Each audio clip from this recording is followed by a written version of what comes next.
Selamat pagi.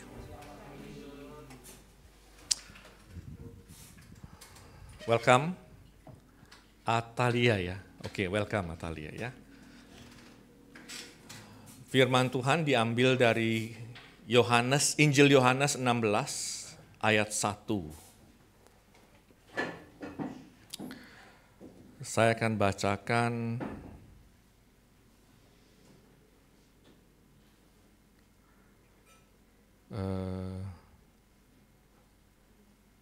sampai ayat 14.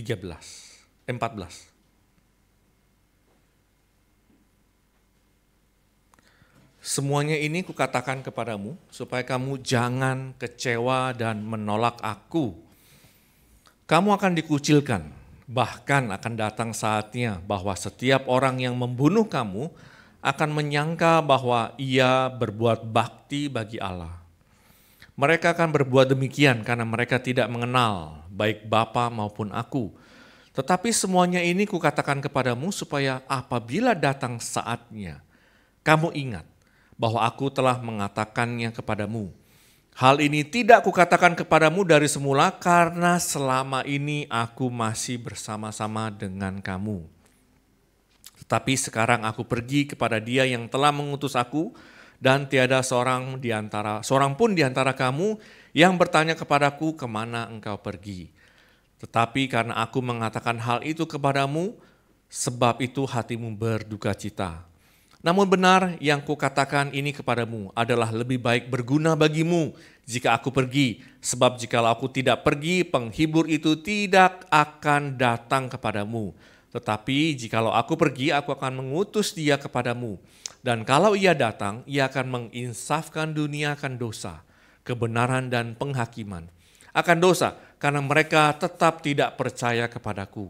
Akan kebenaran, karena aku pergi kepada Bapa dan kamu tidak melihat aku lagi. Akan penghakiman, karena penguasa dunia ini telah dihukum. Masih banyak hal yang harus kukatakan kepadamu, tetapi sekarang kamu belum dapat menanggungnya. Tetapi apabila Ia datang, yaitu Roh kebenaran, Ia akan memimpin kamu ke dalam seluruh kebenaran. Sebab Ia tidak akan berkata-kata dari dirinya sendiri, tetapi segala sesuatu yang didengarnya itulah yang akan dikatakannya, dan Ia akan memberitakan kepada kamu hal-hal yang akan datang. Ia akan memuliakan aku, sebab Ia akan memberitakan kepadamu apa yang diterimanya daripadaku. Firman Tuhan. Ketika saya bergumul ya, tema khotbah hari ini, sampai pagi tadi ya, jam 4-an lah ya, saya bangun sebelum azan. Saya berdoa, Tuhan apa sih yang mau disampaikan? Ya, bingung ya. Kalau secara pikiran manusia tahu lanjutin aja yang sebelum-sebelumnya kan, tinggal lanjutin berseri. Tapi saya mau Tuhan apa yang Engkau mau sampaikan hari ini secara spesifik kepada jemaat. Lalu setelah saya berdoa, saya mohon belas kasihan kepada saya sendiri ya. Karena tanpa belas kasihan dari Tuhan gak mungkin ada orang yang bisa mengenal rahasia yang Tuhan simpan ya. Bahkan tadi ayat yang kita baca adalah Roh Kudus itu akan memberitahukan kita rahasia yang akan datang, yang bahkan kita sendiri nggak paham sekarang. Ya, dia bisa mencingkapkan masa-masa depan apa yang akan terjadi.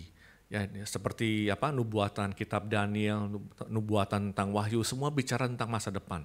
Tapi apa sih yang Roh Kudus mau bicara tentang jemaat ini? Ya.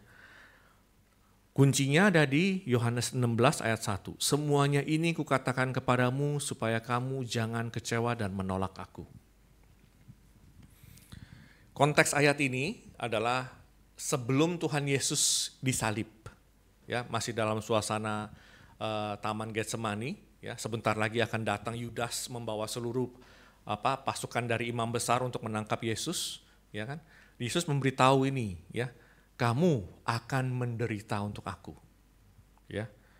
Kamu akan dikucilkan, ya. Akan ada saatnya bahwa ketika orang datang membunuh kamu, mereka mengira mereka berbuat bakti untuk Allahnya. Masih ingat siapa? Salah satunya Paulus, Ya, Paulus itu berapi-api mengeksekusi ya pengikut-pengikut Kristen ya ajaran Kristus dan menyangka dia melakukannya untuk Allah. Ya, sampai Tuhan menyatakan diri kepada dia, ya, Saulus, Saulus, kenapa engkau menganiaya aku? Ya. Nah, orang-orang ini nggak berhenti sampai zaman Paulus aja dan masih terus berlanjut sampai sekarang. Ya. Saya dapat kabar dari ada saudara saya di Texas ya. Mungkin yang pernah sekolah di sana tahu ya sekarang perkembangannya gimana. Anaknya sekolah di public school, ya sekolah negeri ya ibaratnya di sini, yang dikelola sama pemerintah. Sekarang orang tua dilarang memberitahu gender anak itu. Dilarang. Anak itu nggak boleh dikasih tahu kamu itu boy, kamu itu girl, nggak boleh. Ya kan? Kalau dikasih tahu kamu berarti violate ya, melanggar ya, melanggar hak asasi anak kamu. Untuk apa? Untuk menentukan gendernya sendiri. Aneh ya, dan super gila, ya kan? Nah, sekarang saya cek ya, ternyata ada ratusan lebih gender, bukan LGBTQ ya, ada ratusan lebih gender, ada fluid gender, ada demi boy, ada apa segala macam. Wow, aneh, kacau gitu loh. Ya, ketika kebenaran itu dibungkam, ketika kita yang menyuarakan kebenaran dianggap rasis, tidak pengertian segala macam. Nah, kita harus bedakan ya bahwa nanti di akhir-akhir zaman ini akan banyak yang seperti itu. Kalau kita berdiri di atas kebenaran, kita akan dianggap salah. Ya. Dan kalau ada orang yang mau membunuh kita itu dianggap apa? Mereka berbuat bakti bagi Allah. Akan datang hal-hal seperti itu. Dan sekarang progresnya sudah semakin ketat. Bukan semakin ketat, semakin intens ya. Nah, ayat 3-nya dikatakan mereka berbuat demikian karena mereka tidak mengenal baik Bapa maupun aku. Dosa yang Tuhan benci di Sodom dan Gomora sekarang dilegalkan. Ya. Dosa yang membuat Kanaan dihukum ya, karena dia melihat Nuh ya, waktu itu mabuk telanjang dan dia mengolok-olok bapaknya, sekarang menjadi legal. Ya. Pemerintah harus membuat legal. Nah, tapi saya mau mensoroti kata di terjemahan bahasa Indonesianya ya, supaya kamu jangan kecewa dan menolak aku. Nah, tapi bahasa Inggrisnya banyak sekali terjemahan menolaknya ini nggak dijelaskan ya, kecewa dan menolak aku. Kalau kita buka terjemahannya ya, kita buka terjemahan New King James, ya, Yohanes 16 ayat 1. Kalau New King James Version bilangnya apa? Kamu akan tersandung jatuh. These things I have spoken to you that you should not be made to stumble. Aku mengatakan hal ini kepada kamu supaya kamu jangan tersandung dan jatuh. New King James. Ya. Terus kalau kita lihat lagi MIV ya. New International Version ya. That you will not go astray ya, menyimpang dari jalan ya. Jadi kecewa dan menolak aku ini dalam bahasa terjemahan bahasa Inggrisnya rada-rada jauh ya, kecewa dan menolak akunya. Kita buka lagi New Literal Translation ya. That you won't abandon your faith. Ya, kamu tidak meninggalkan imanmu. Loh, jadi konotasi suasana yang di sini apa ya? Akan ada kesulitan, ya, bahkan penganiayaan. Dan ketika kamu mengalami itu, kamu jangan meninggalkan imanmu. Kamu jangan kecewa dan menolak aku, versi terjemahan Indonesianya. Ya, kalau New King James-nya, kamu jangan kesandung. Ketika saya membuka bahasa asli Yunaninya ya, kata kecewa ininya bahasa King James-nya offended ya, offended. Dan bahasa Yunaninya itu mengandung arti katanya, bahasa aslinya adalah skandalizo. Ya, to scandalize ya. Dengan arti apa? Untuk membuat satu jebakan ya, bat sandungan supaya ketika kita masuk ke sana kita tersandung dan jatuh ya. bisa juga untuk membujuk ya, untuk berbuat dosa, dan apostasi. Apostasi apa? Murtad, ya, atau tidak senang, atau merasa kecewa, bisa mempunyai arti seperti itu, ya. Jadi Indonesianya mempunyai konotasi seperti itu. Menolaknya seperti tidak percaya lagi, tidak mau berpegang lagi sama janji-janji Tuhan seperti ini. Dan ketika saya cari di mana sih ayat-ayatnya ya, terkait skandaliso. Skandaliso ini adalah sikap hati, ya, terkait sesuatu yang kita alamin sehingga sikap hati kita berubah terhadap janji Tuhan, terhadap firman Tuhan. Dan apa aja sih yang membuat sikap hati kita ini berubah? Ya, salah satu yang saya catat di sini adalah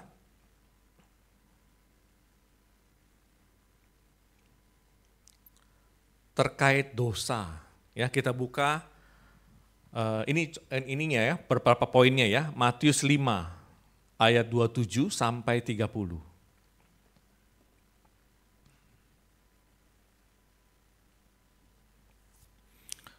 Matius 5 ayat 27 sampai 30. Ayat 27-nya.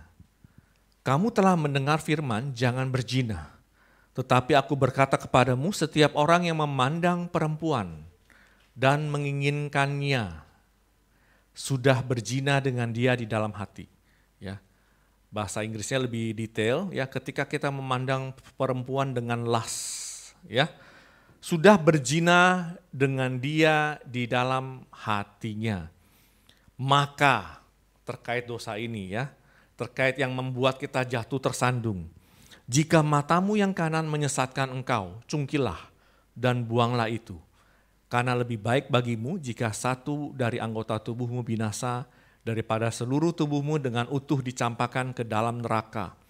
Dan jika tanganmu yang kanan menyesatkan engkau, penggalah dan buanglah itu. Lebih baik bagimu jika satu dari anggota tubuhmu binasa daripada tubuhmu dengan utuh masuk ke dalam neraka. Ini penjelasan yang lebih detail tentang skandalizo.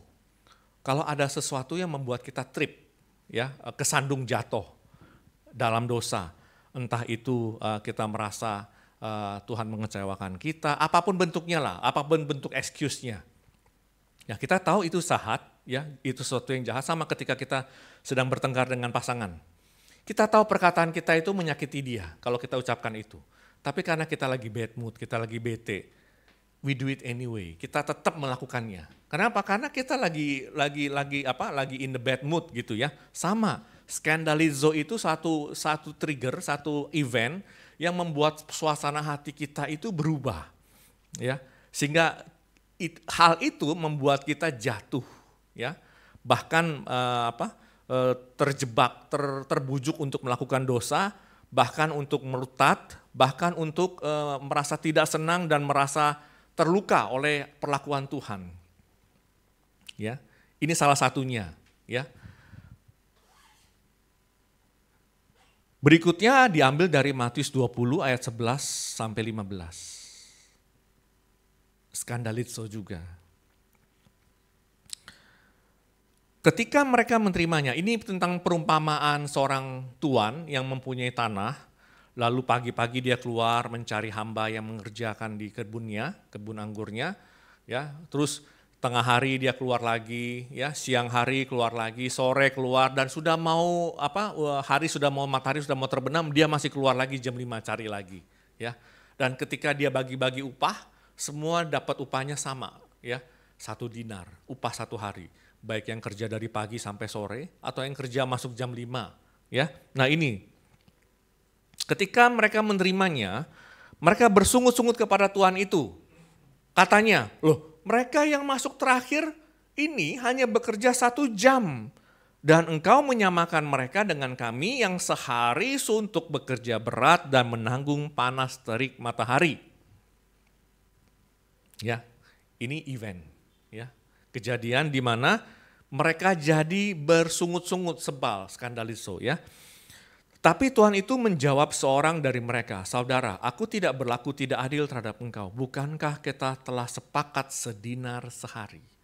Sedinar sehari itu upah dari pagi sampai matahari terbenam. Upah yang sudah normal di zaman ini.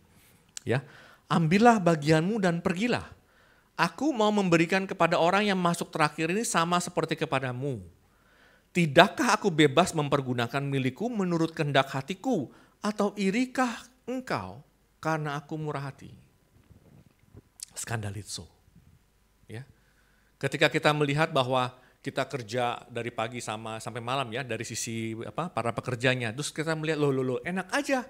Dia yang kerja 1 jam, ternyata mendapat upah yang sama seperti saya. Nah, pertanyaannya dari sini, kalau Tuhan bermurah hati kepada A dan juga kepada B, apa urusannya dengan kita? Nah, sikap hati yang tidak terima ini akan membuat skandalizo. Ya, akhirnya kejadian itu membuat kita tersandung, kita merasa kita nggak suka, merasa diperlakukan nggak adil, merasa offended dari terkait sikap Tuhan, dan akhirnya kita melakukan hal-hal yang menolak Tuhan. Yang terjemahan KJV-nya, in KJV-nya kita tadi telah dibahas ya, kita keluar dari jalur ya, astray, terus kita meninggalkan iman kita, nggak percaya lagi ya, atau bahkan terakhir kita sampai murtad. Ya, berapa banyak orang Kristen yang karena satu kejadian, oh kalau gitu Tuhan nggak sembuhkan ibu saya misalnya, ibunya sakit diminta Tuhan sembuhkan, tapi Tuhan nggak sembuhkan. Akhirnya dibilang kalau gitu saya nggak percaya lagi sama Tuhan. Skandalizo, ya, kesombongan. Diambil dari Markus 6 ayat 3-4. Ini ketika Tuhan Yesus dan murid-muridnya balik ke Nazaret.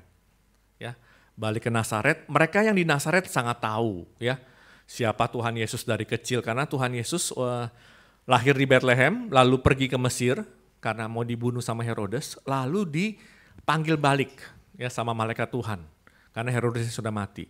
Tapi karena anaknya Herodes menggantikan dia, ya, dia takut, Yusuf takut, lalu Yusuf membawa Maria dan Yesus yang masih kecil ke Nazaret dan tinggal di sana.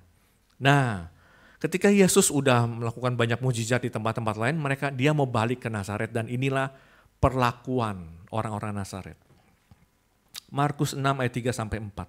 Bukankah ia ini tukang kayu, anak Maria, saudara Yakobus, Yoses, Yudas, dan Simon. Wah, sekarang kita tahu ya, saudara Tuhan Yesus namanya ada ini loh ya. Dan bukankah saudara-saudaranya yang perempuan ada bersama kita? Lalu mereka skandalizo, kecewa ya. Dan menolak dia ini, kecewa dan menolak dia, skandalizo. Lalu maka Yesus berkata kepada mereka, seorang nabi dihormati di mana-mana kecuali di tempat asalnya sendiri, di antara kaum keluarganya dan di rumahnya. Mereka melihat bahwa Yesus keluar dari upbringing yang sangat sederhana, ya kan? Seorang tukang kayu dan keluarganya juga sangat sederhana. Mana mungkin orang yang seperti ini bisa jadi Mesias? Saya tahu kok dari kecil orang ini kayak gimana, orang tuanya tahu, keluarganya juga saudara semua tahu kok, aduh orang seperti ini nih level background tukang kayu. Enggak mungkin lah bisa jadi Mesias. Ya, nangkep ya. Karena pemikiran-pemikiran kita punya presuposisi, ya. Ini semua yang membuat kita akhirnya tersandung. Sama ketika kesakitan datang, penganiayaan datang, kita mempunyai persepsi, loh saya kan orang Kristen, kok saya mendapat perlakuan seperti ini? Kok katanya Tuhan memelihara, kok saya begini, kok saya begini, kok saya begini, ya. Perlakuan-perlakuan yang kita menganggap Tuhan itu nggak adil memperlakukan kita. Kenapa saya sudah begini, anak saya masih begini. Kenapa saya melakukan A, B, C, D begini, usaha saya masih begini. Ya, nangkep something. Ya, ini kan adalah suasana-suasana ya, di mana suasana itu bisa menimbulkan satu skandal. Ya, skandal dalam bahasa Inggris, ya, bahasa Yunaninya adalah skandalizo, yang kejadian itu bisa menjadi batu sandungan buat kita. Nah, di ayat 16 ini pun ya Yohanes pasal 16 ini pun menceritakan bahwa ketika Tuhan Yesus dibunuh, ya disalibkan, murid-muridnya akan mengalami skandalizo, tercerai-berai. Ya, kita lihat setelah itu murid-muridnya ada yang menjadi nelayan kembali, ya, ada yang kabur, ada yang balik lagi sampai Tuhan Yesus bangkit dari kubur. Banyak yang nggak percaya. Sampai Tuhan Yesus menampakkan satu-satu. Bahkan Thomas yang terakhir ya, bilang kalau saya nggak mencucukkan jari saya ke tangan yang berlubang itu, saya nggak akan percaya Tuhan Yesus bangkit. Ini skandalizo. Karena mereka berpikir mereka punya satu persepsi bahwa Mesias itu harus seperti raja yang membawa bangsa Israel merdeka, mengalahkan pemerintahan Romawi. Ya, makanya ketika Yesus mau selesai memberikan makan 5.000 orang, banyak orang mau menjadikan dia raja. Wah, raja yang kayak gini oke nih, ya kan? 5 roti jadi buat makan 5.000 orang laki-laki, belum termasuk wanita dan anak-anak. Ya kan, keren, ya kan? Raja kayak gini kita mau, ya. Provision buat lawan Roma nggak pusing kan? Makanannya banyak, 5 roti bisa buat pasukan 5.000 orang, keren nggak? Tapi Yesus nggak mau melakukan itu. Dan Yesus memperingati murid-muridnya. Waktu gembalanya dipukul, domba-dombanya akan tercerai-berai. Dia sudah peringatin. Ya. Nah, menariknya di ayat yang keduanya, ayat keempatnya. Ya. Tetapi semuanya ini kukatakan kepada kamu, supaya apabila datang saatnya, kamu ingat. Jadi Yesus kasih fair warning, sudah dikasih tahu ya, akan ada kejadian ini, dan saya sudah kasih kamu warning di depan. Mau mengikut Kristus akan mendapat seperti ini. Kenapa? Karena penguasa dunia ini membenci Kristus. Ya, apa yang penguasa dunia ini mau? Simple, ya, supaya kita menolak iman. Kita nggak percaya lagi sama Tuhan, dan akhirnya kita jatuh dalam dosa, dan ujung-ujungnya apa? Iblis tahu setiap dosa upahnya maut. Dan itu the ultimate goal dari iblis. Ya, dia udah tahu bahwa akhir hidupnya nggak akan lari dari penghakiman Tuhan. Sudah tahu. Tapi dia berusaha ya membawa sebanyak mungkin ya manusia bersama-sama dengan dia ke neraka. Kalian bisa lihat gak? Ini ada satu maniak, ya frantic maniak gitu ya, yang udah tahu akhir hidupnya adalah doom, ya kebinasaan, dan dia nggak kambuan masuk neraka sendirian, dan dia berusaha menarik manusia sebanyak mungkin untuk masuk ke dalam neraka bersama-sama dengan dia. Caranya gimana? Caranya untuk mengentice, ya, membujuk supaya orang-orang yang percaya kepada Tuhan Yesus tetap tinggal di dalam dosa. Tidak mengambil iman Kristus, tidak mau menerima pengampunan Kristus. Ya, karena nggak mungkin orang menerima pengampunan Kristus dan kembali lagi tinggal dalam dosa. Ya, sama, bentuk dosa itu macam-macam. Ya, bentuknya bisa iri hati, bentuknya bisa kesombongan, bentuknya bisa dosa mata, dosa apapun lagi lah. Ya. Skandalizo ini juga digambarkan dalam perumpamaan penabur yang tanah kedua. Ya, benih itu jatuh ke tanah yang berbatu ya. Yang perumpamaan benih yang pertama kan di pinggir jalan, kedua berbatu. Ya, jadi tanahnya tipis, nggak ada akar, dan dia nggak bisa cari air. Begitu datang penindasan, maka matilah benih itu. Sama. Ya, iman kita ini akan diuji dari berbagai macam cobaan dari iblis. Kenapa? Karena ultimate goal-nya itu adalah menjatuhkan kita. 1 Petrus berkata, sadarlah dan berjaga-jagalah, lawanmu si iblis berjalan keliling seperti singa yang mengaum-ngaum, mencari orang yang dapat ditelan. Kehidupan kita akan seperti itu. Bagaimana dalam kehidupan orang Kristen ya, ketika saya merenungkan, Tuhan berjanji akan memberikan pemeliharaan. Nah, seringkali kita punya harapan tertentu. Oh, Tuhan, kalau Tuhan berjanji memelihara saya, berarti customer saya Mr. A, Mr. B, Mr. C ini harus ambil dari saya, kasih saya sales ya, supaya saya bisa dapat omset dan saya dapat insentif segala macam gitu ya. Kita berharap bahwa pemeliharaan Tuhan harus dari A, B dan C. Harapannya. Dan ketika A, B dan C gagal, kita bilang, "Loh, katanya Tuhan pelihara." Terakhir saya berpikir, kayaknya ada yang salah loh pemikiran saya seperti itu. Ya, pemikiran yang benar bagaimana? Pemikiran yang benar seperti apa? Lalu tanpa satu kejadian lah ya, saya dengar cuplikannya Reinhard Bonnke, ya Reinhard Bonnke. Saya udah share juga di grup, ada banyak orang bilang sama Reinhard Bonnke ini penginjil, ya. Dia sampai akhir hidupnya menetapkan nama jabatan dia adalah evangelis, penginjil, ya penginjil. Dia sudah berusia 80 lebih dan meninggal di tahun 2019. Ya, Tuhan panggil. Dan selama penginjilan dia di Nigeria ya, di Afrika, seluruh Afrika, dia telah mempertobatkan lebih dari 73 juta orang.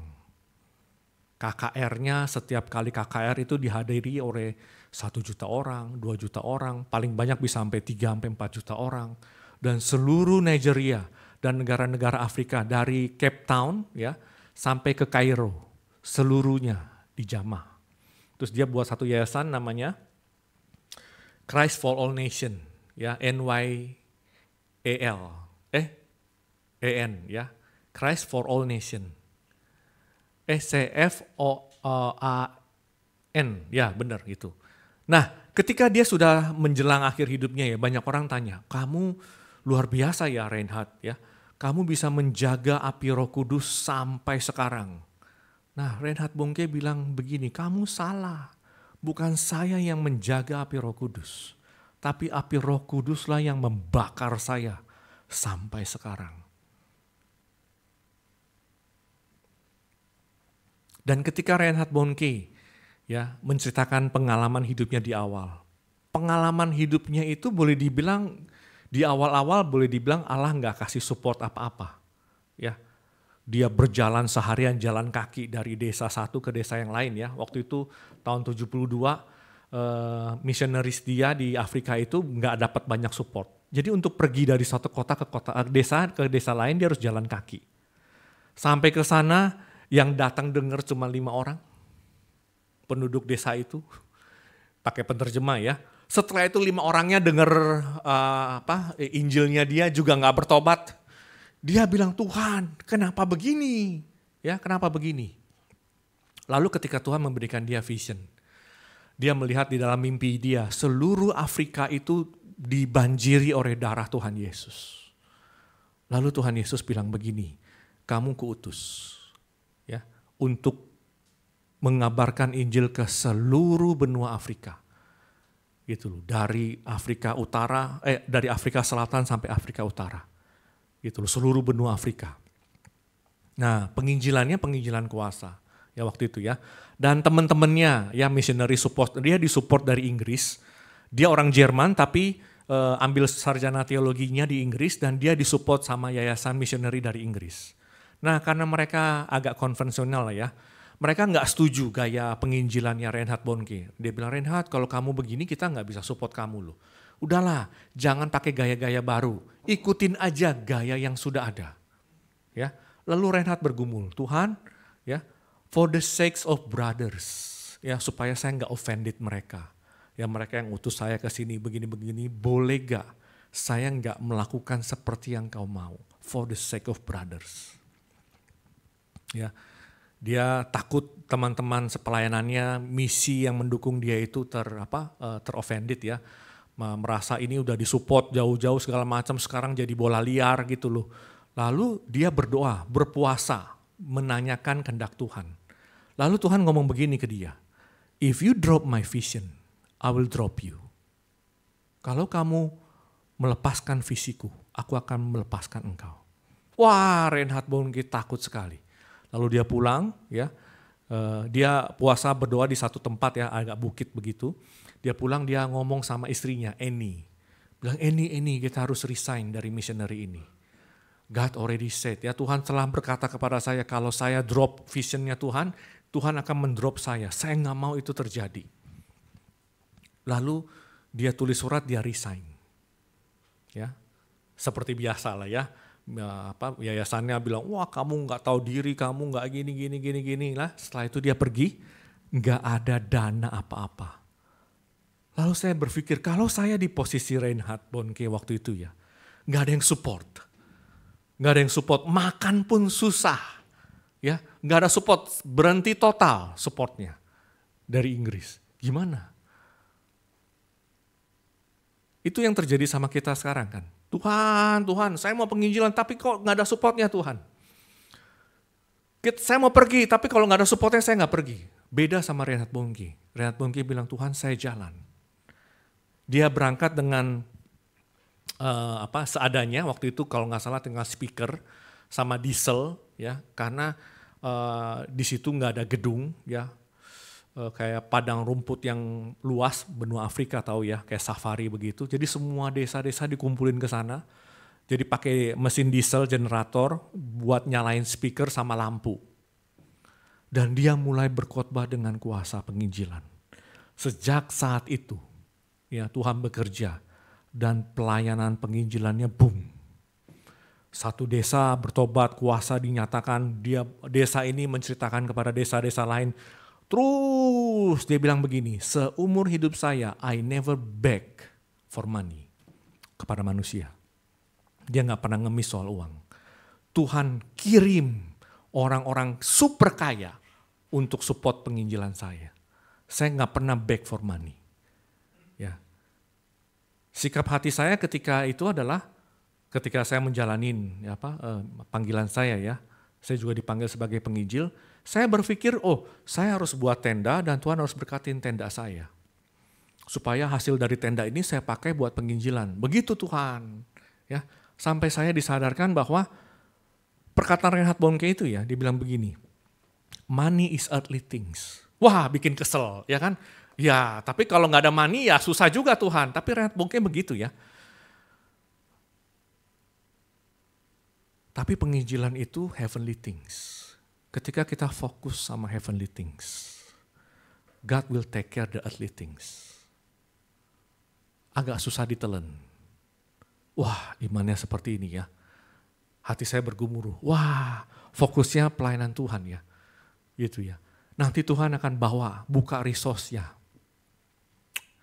Kirim orang-orangnya, bangkitkan pasukan-pasukannya, perluas gerejanya, itu di sana. Nah sama, seringkali kita membiarkan hal-hal dunia, ya, masalah keluarga kita, masalah keuangan kita, hubungan kita dengan orang tua, hubungan kita dengan anak, ya, itu menjadi skandalitso, menjadi batu sandungan sehingga membuat kita jatuh tersandung.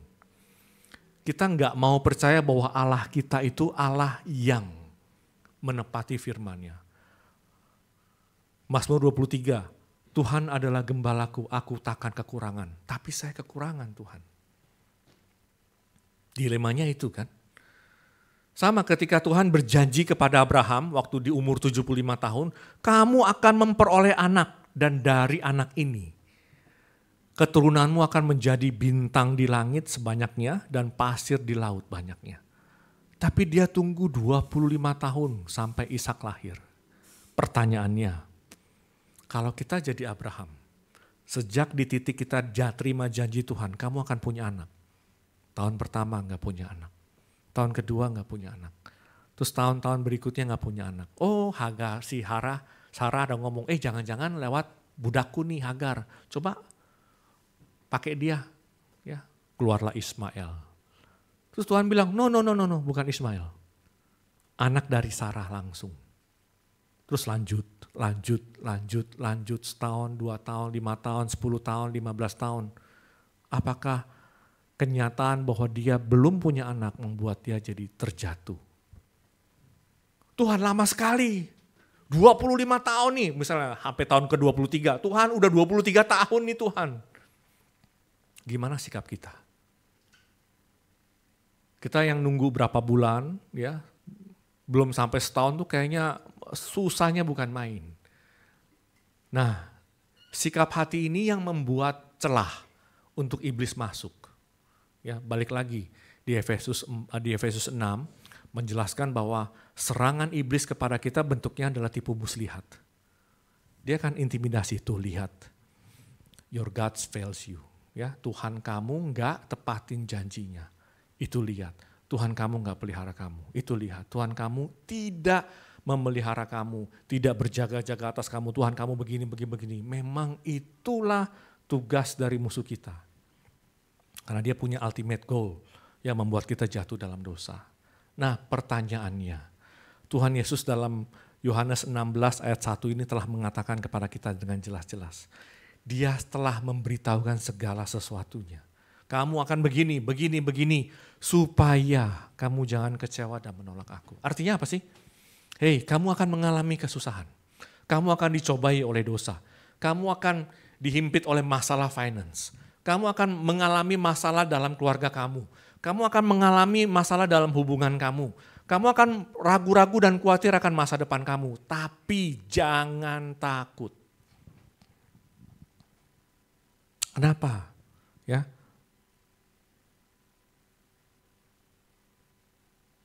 Ayat 7.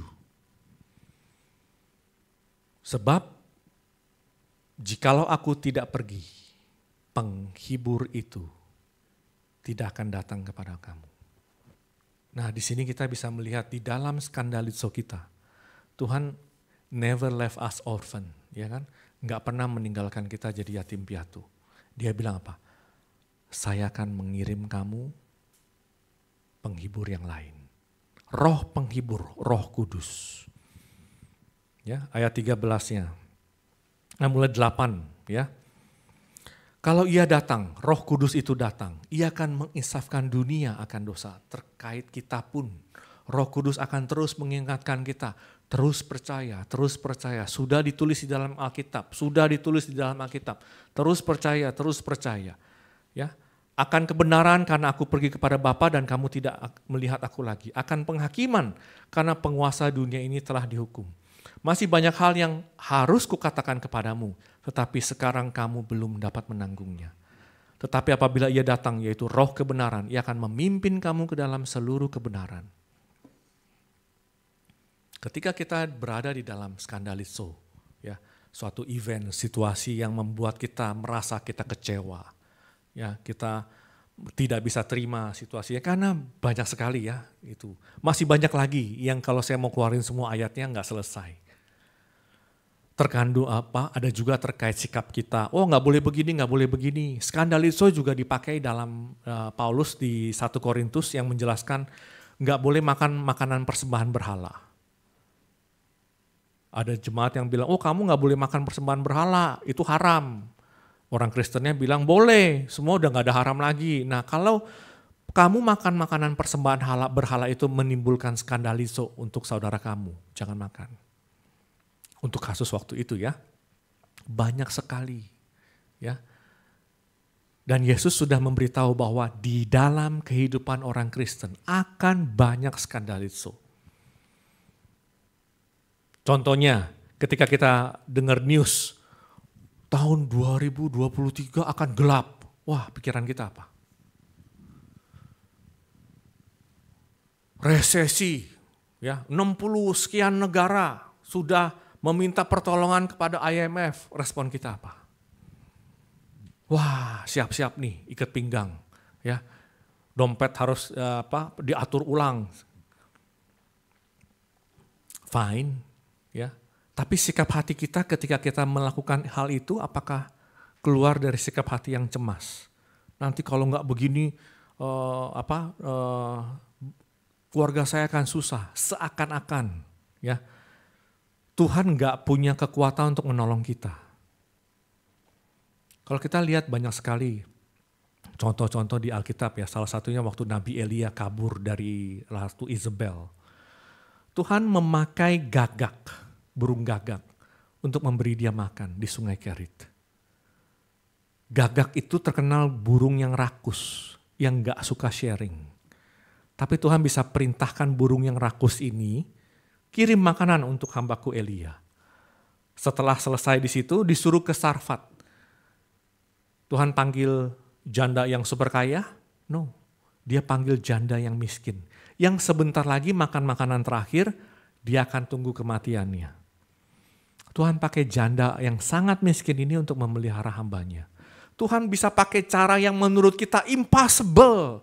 orang semiskin ini nggak mungkin lah bisa tolong saya. Tapi Tuhan bisa pakai cara seperti itu. Tapi pikiran kita sudah apa ya? Sudah ada prejudice. Kalau Tuhan tolong saya harus A, B, C, D. Oh, this is the logic way, ya, yang masuk logika. Yang ini dong Tuhan, customer saya yang paling besar. Ya kalau Tuhan mau tolong ya harus yang ini yang beli gitu loh. Pemikiran-pemikiran kita itu yang membuat kuasa Tuhan itu dibatasi oleh kita. Padahal Tuhan bisa pakai macam-macam. Nah seringkali kita percaya kepada Tuhan tapi objeknya kalau Tuhan tolong saya, si A ini yang harus beli dari saya. Kalau si A ini nggak beli dari saya, berarti Tuhan nggak tolong saya. Saya berpikir salah ya sikapnya ya. Salah. Kita nggak bisa membatasi cara Tuhan menolong kita. Terserah Tuhan mau berkati kita dari mana aja. Ya, satu kesaksian Reinhard Bonnke yang membakar saya bilang fokusnya bukan hal-hal di dunia, fokusnya adalah perkara-perkara di atas. Tuhan, saya mau memuliakan namamu. Tuhan, saya mau mendukung pelayanan Tuhan. Tuhan, saya mau mendidik anak-anak saya dalam kebenaran. Tuhan, saya mau pakai ladang sekolah Matetes untuk pengabaran Injil. Tuhan, perkara di atas. Begitu kita fokus perkara di dunia, kita akan goyang. Loh, yang ini kok nggak closing Tuhan? Katanya Tuhan membantu. Tuhan bilang, siapa bilang saya mau tolong kamu lewat yang ini? GR-an. Kalau saya mau tolong kamu lewat orang yang paling menurut kamu impossible gimana? Skandalizo ini berkaitan dengan persepsi saya. Hubungan suami istri. Tuhan, kalau Tuhan memberkati saya, rubah pasangan saya. Loh, kalau Tuhan memang gak mau rubah dia. Tuhan mau deal dengan hati kamu langsung. Apa masalah kamu? Ya. Terkait pergumulan kita dalam dosa, Tuhan tolong terlalu berat. Bukan berarti literal kalau mata kita yang membuat kita jatuh dalam dosa adalah kita cungkil mata ya. Karena apa yang dikerjakan organ tubuh kita itu keluar dari hati. Kalau memang hati kita memang isinya jahat, organ tubuh kita akan merespon apa yang keluar dari hati kita. Tapi kalau hati kita sudah beres, organ tubuh kita akan merespon. Hati kamu penuh dengan sukacita, mulut kamu akan mengeluarkan kata-kata yang sejuk. Ya, kata-kata yang membuat orang lain terhibur, semangat, encourage.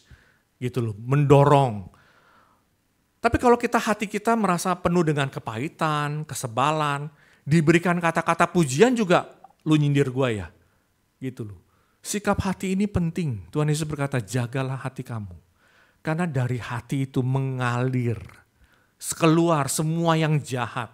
Tapi ketika dari hati kamu sudah dibersihkan itu, akan keluar semua yang baik. Fokusnya hati. Skandalizo itu berhubungan dengan hati kamu. Ekspektasi kamu. Ya. Sama dong. Ketika murid-murid Tuhan Yesus punya ekspektasi yang tinggi terhadap Tuhan Yesus. Wah, dia Mesias, anak Allah. Dia bisa membuat mukjizat. Disalib. Ditelanjangin. Loh, mana mukjizatnya? Kok begini Tuhan? Kok begini Tuhan? Akhirnya mereka kabur semua. Karena ekspektasi mereka beda dengan cara kerja Tuhan. Mereka punya ekspektasi Tuhan Yesus datang sebagai Mesias harus jadi raja. Nggak boleh ditangkap, nggak boleh ditelanjangin, nggak boleh disiksa, nggak boleh disalib, nggak boleh mati. Tapi mereka melihat Tuhan Yesus yang Mesias yang mereka percaya itu tiba-tiba diperlakukan dengan hal-hal yang di luar ekspektasi mereka. Wow, kok kayak begini? Kalau Mesias kayak begini, apa Mesias juga ya? Sama. Ketika Tuhan kita melakukan hal-hal yang di luar ekspektasi kita, respon kita gimana? Apakah dia tetap Tuhan? Apakah dia tetap Tuhan? Apakah kita bilang, Tuhan saya nggak ngerti, tapi tolong buat saya mengerti. Ada roh penghibur. Ketika kita sedih, Tuhan bilang nggak, kamu nggak boleh sedih. No, wajar. Makanya dia kirim apa? Roh penghibur. Karena dia tahu kamu akan berduka cita. Persis seperti ini. Di mana di ayatnya ya?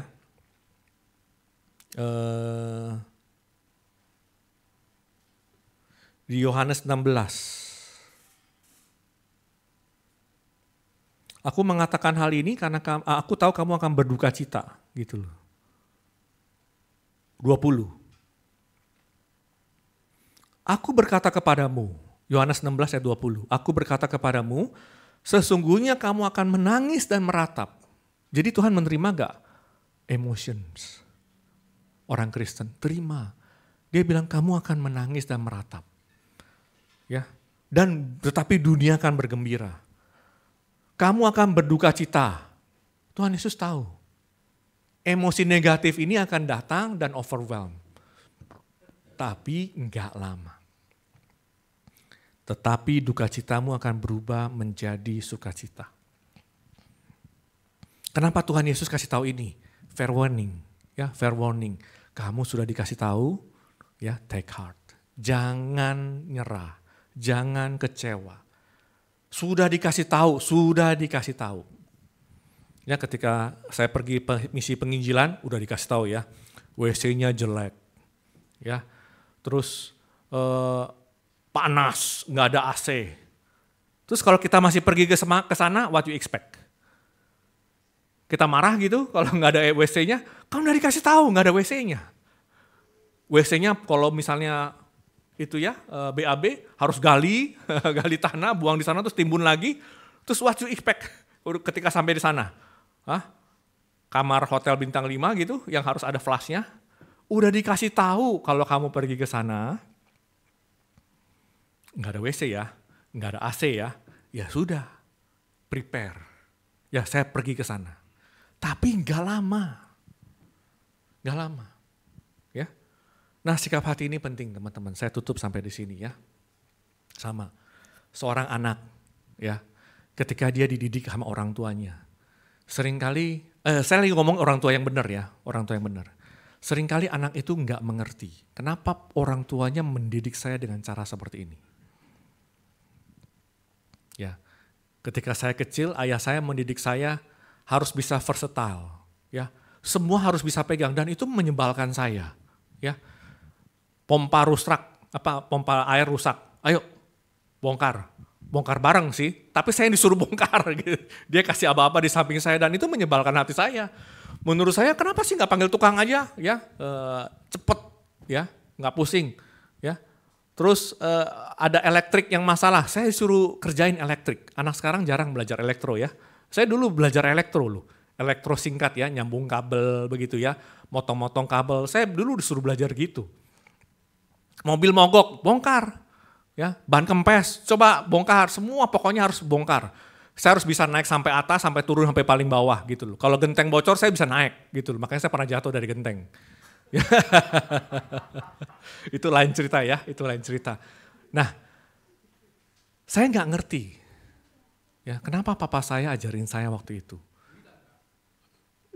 Saya merasa papa saya ada duitnya.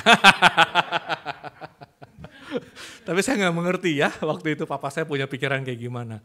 Nah, ketika sekarang saya merefleksi lagi ya, itu membuat saya nggak, tanda kutip nggak helpless ketika skill ini bukan berarti membuat saya membuat saya expert di bidang elektro, enggak. Tapi surviving mode-nya itu loh. Saya punya keyakinan saya bisa belajar apapun kalau saya mau belajar. Sejorok apapun, ya kan kalau bongkar mesin itu oli udah pasti kemana-mana. Sejorok apapun saya bisa, saya nggak takut jorok, saya bisa belajar. Dan mode itu ada di dalam pikiran saya gitu. Dia masuk ke dalam karakter saya. Ya. Nggak ada hal yang terlalu susah buat saya. Optimis saya super tinggi. Buat saya semua masalah bisa diselesaikan. Ya, kadang itu membuat iritasi ke orang lain ya. Karena menurut saya bisa, pokoknya bisa dulu. Gimana caranya nanti pikirin, pokoknya bisa dulu gitu loh. Nggak ada kata nggak bisa ya. Kamusnya seperti gini dulu ya. Selain beranak, yang lain saya bisa. Ya, keyakinan itu PD-nya seperti itu dan ada baiknya nggak ada ya, tapi ada minusnya juga ya, sama. kita nggak ngerti bagaimana kenapa Tuhan mendidik kita seperti ini. Kenapa Tuhan membiarkan kita masuk ke dalam satu event yang bisa membuat kita tersandung dan jatuh. Kita nggak ngerti. Tapi setelah kita berjalan dan kita menengok ke belakang, pemazmur bilang apa? Kebaikanmu ya mengikuti aku. Ada satu lagu ya, Your goodness is running after me. Enggak di depan, di belakang. Kalau kita menengok ke belakang kita melihat, iya. Saya ditolong di sini, di sini, di sini, di sini. Saya dihibur di sini, di sini, di sini, di sini. Itu loh. Tapi ketika kita berjalan di depan, seringkali apa? Tuhan membiarkan kita di sana. Karena dia bilang apa? Aku telah mengirim roh penghibur. Nah, ketika kita masuk ke event itu, ya, suasana itu, situasi itu, apapun bentuknya, mungkin kita nggak sabar perubahan akan suami kita, istri kita, anak-anak kita, kondisi keuangan, apapun pelayanan, kita bersandar, Roh Kudus tolong hibur saya, Engkaulah penghibur yang diutus oleh Tuhan Yesus untuk saya. Tolong hibur saya. Kita bisa curhat, ya. Saya bisa mulai mereflek ya. Mazmur-mazmur Daud. Saya suka dia karena saya sama dia satu aliran ya. Aliran lebay ya. Ada cowok tuh kalau misalnya masalah ada kena masalah itu dia nggak mau lebay sama Tuhan. Saya suka sekali Mazmur Daud. Ya sangat lebay. Dia mencurhatkan isi hatinya. Kenapa Tuhan? Kenapa begini? Kenapa begitu? Kenapa begini? Dia curhat semua dan nggak berhenti hanya dicurhat. Di akhir mazmurnya dia selalu mengingatkan diri dia terhadap janji Tuhan. Maka Daud menguatkan dirinya akan janji-janji Allah. Ya. Firman Tuhan kita itu ya dan amin. Seperti hukum gravitasi tidak akan berubah. Tuhan Yesus bilang, walaupun langit dan bumi ini akan berlalu. Satu iota, satu titik dari firmanku tidak akan berlalu. Wah, is powerful. Ya, makanya kita bisa menghancurkan kuasa-kuasa kegelapan dalam kehidupan kita. Kita punya kuasa terhadap kehidupan di dunia. Masalahnya, ya, fokus kita adalah hal-hal yang di dunia apa yang di atas. Kenapa sih kita punya anak? Kenapa sih kita membentuk keluarga? Fokusnya adalah ya kalau saya married sama dia, ya dia memberikan apa yang saya mau. Kalau saya married sama dia, ya dia bisa memprovide apa yang saya mau dan itu oke. Kalau keluarga hanya sebatas di situ saja, keluarga ini nggak akan bertahan. Ya, sama seperti kontrak di Amerika kan, begitu selesai kontraknya, you don't give what I want, ya udah kita cerai. Itu loh. That's what itu bukan tujuan dari sebuah keluarga. Ya, dan orang Kristen bukan punya tujuan sependek itu juga. Bukan saya percaya Tuhan, Tuhan harus berikan apa yang saya mau. Bukan.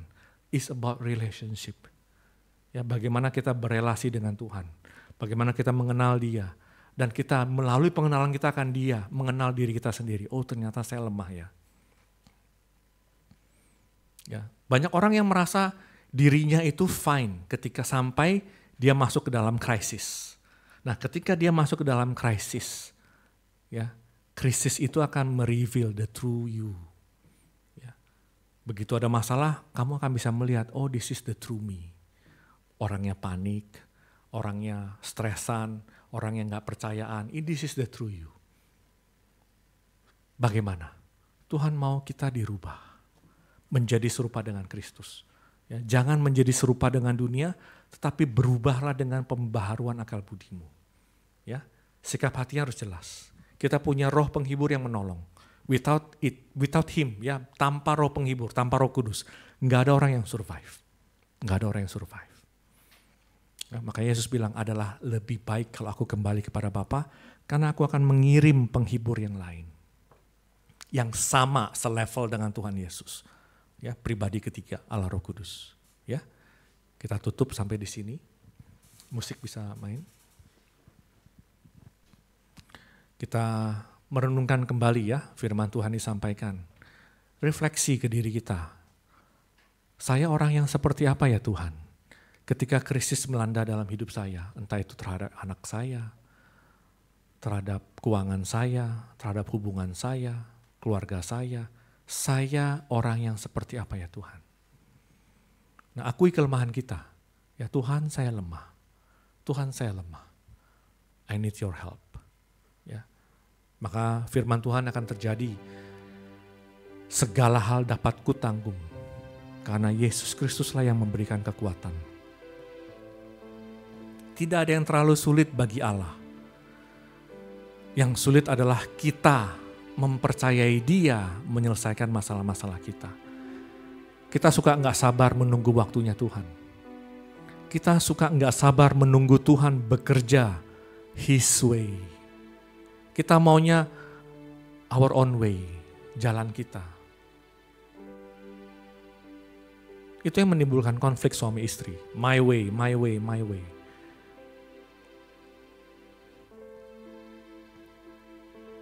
Pagi ini kita datang ya, mengakui dosa-dosa kita. Roh Kudus, Roh Kudus. Selidikilah hati saya. Engkau yang menyelidiki batin dan hati manusia, Tuhan. Selidiki hati saya. Tunjukkan kepada saya, reveal to me the true me. It's ugly.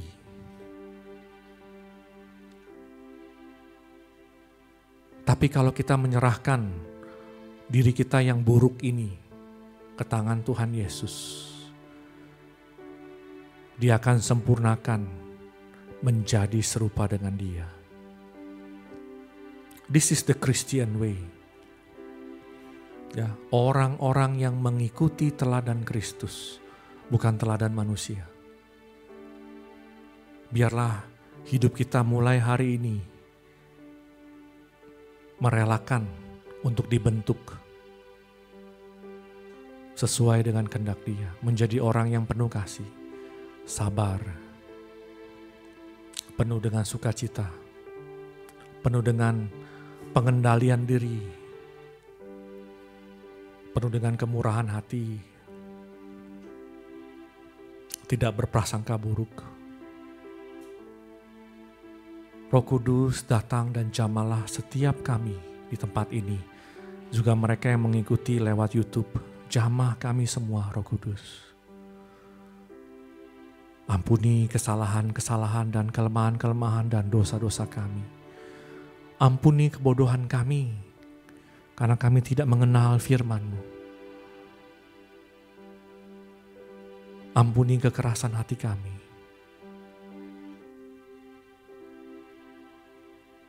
Roh Kudus berbelas kasihan kepada setiap kami. Darah Tuhan Yesus membersihkan semua kenajisan kami. Darah Tuhan Yesus membersihkan seluruh dosa-dosa kami. Di dalam nama Tuhan Yesus, kami lemah. Tapi di dalam Tuhan Yesus Kristus, oleh kuasa Roh Kudus kami dikuatkan. Pikiran kami dirubah. Karakter kami dilembutkan. Kami mau percaya setiap firman. Kami mau percaya bahwa Engkau selalu berserta dengan kami. Di dalam nama Tuhan Yesus, kami tolak roh ketidakpercayaan. Roh kebingungan di dalam nama Tuhan Yesus. Kami tolak roh yang mengeraskan hati. Roh kesombongan di dalam nama Tuhan Yesus. Mulai sekarang Allah Roh Kudus, kami tidak mau lagi berjalan dengan mengandalkan pengertian kami sendiri. Kau yang pimpin, Kau yang tunjukkan jalan-Mu. Pagi ini kami mengambil komitmen untuk menyerahkan seluruh tubuh kami, seluruh jiwa kami, seluruh roh kami ke tangan-Mu Allah Roh Kudus. Kuduskan dengan darah Tuhan Yesus. Perbaharui kami sehingga kami memiliki damai sejahtera. Walaupun kami sedang berada di dalam situasi yang bisa membuat kami tersandung. Karena Engkau sendiri yang telah memperingati kami. Kami terima firman yang telah Kau sampaikan pagi ini. Di dalam nama Tuhan Yesus. Diberkatilah keluarga kami di dalam nama Tuhan Yesus. Diberkatilah pekerjaan kami di dalam nama Tuhan Yesus. Diberkatilah pasangan kami, anak-anak kami di dalam nama Tuhan Yesus. untuk kerajaan Allah, bukan untuk diri kami sendiri. Di dalam nama Tuhan Yesus. Amin.